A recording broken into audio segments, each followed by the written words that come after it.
kaikki,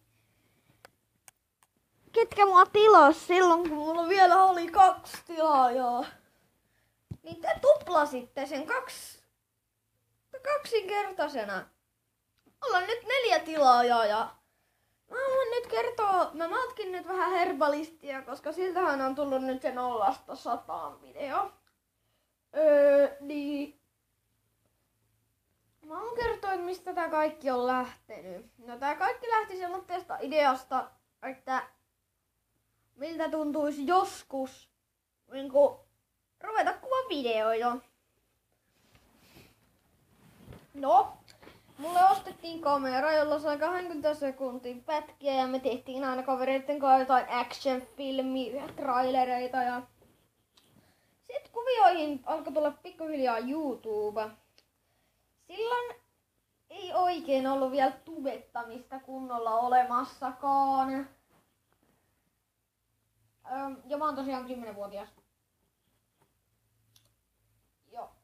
Elikkä niin kun sitä myöten sitä alkoi pikkuhiljaa tulla se, että uskaltaako näitä nyt julkaista, mut kyllä ne kaikki sit julkaistiin ilman, että äiti antoi mitään lupia siihen.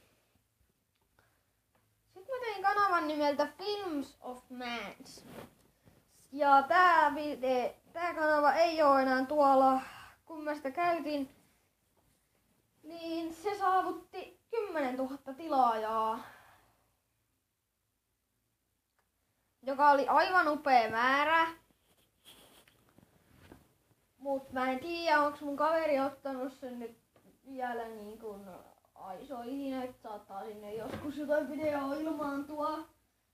Mut kyllä meillä oli siellä sellainen video, että näitä ei enää tuu.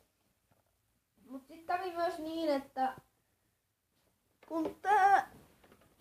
kun toi kanava sitten saavutti ne tilaajat, niin me päätettiin, että tehdään uusi kanava nimeltä Creeper PvP, joka on myös poistettu. Ja silloin oli Minecraft aika uusi peli, joten sitä pelailtiin sinne. No, Let's Playtä. Ja tää kanava, tiedän, että te ette usko ja tiedän, että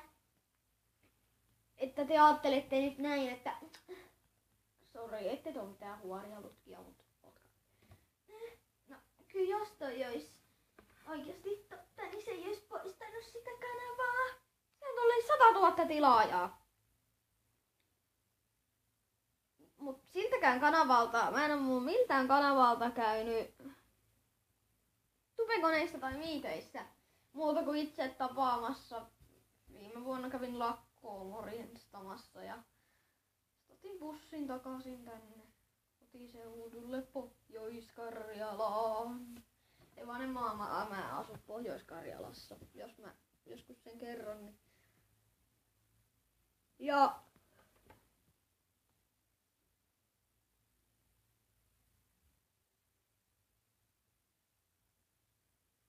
kyllähän näitä on tosi